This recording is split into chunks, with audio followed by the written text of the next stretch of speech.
আজ আমরা হাউসহোল্ড চোরস অর্থাৎ ঘরের কাজকর্ম সংক্রান্ত কিছু ইংলিশ ওয়ার্ড শিখব এক্সাম্পল সহ।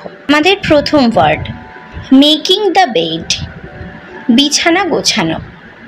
হি makes the bed every morning, সে প্রতিদিন সকালে বিছানা গোছায়। He makes the bed every morning. Cleaning the house, ঘর পরিষ্কার করা।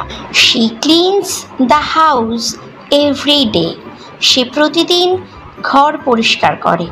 She cleans the house every day. Sweeping the floor, মেঝে ঝাড়ু দেওয়া। Please sweep the floor before our guests arrive, অতিথি আসার আগে দয়া করে মেঝে ঝাড়ু দাও। Please sweep the floor before our guests arrive. Mopping the floor, মেঝে মোছা। After sweeping she mops the floor, ঝাড়ু দেওয়ার পরে সে মেঝে মোছে। After sweeping she mops the floor.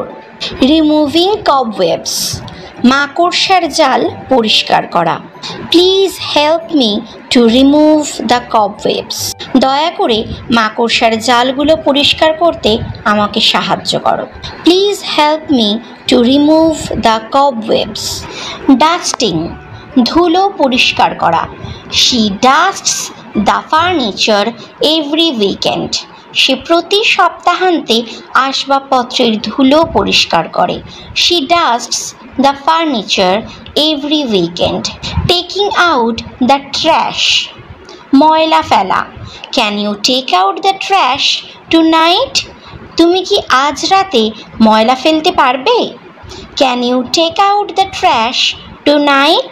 Ironing clothes, কাপড় ইস্ত্রি করা।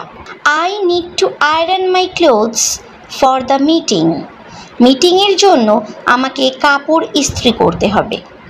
I need to iron my clothes for the meeting.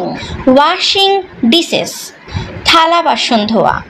I wash the dishes after dinner, রাতের খাবারের পর আমি থালা বাসন ধুই। I wash the dishes after dinner. Doing laundry, কাপড় ধোয়া। He does the laundry on Sundays, সে রবিবার কাপড় ধোয়। He does the laundry on Sundays.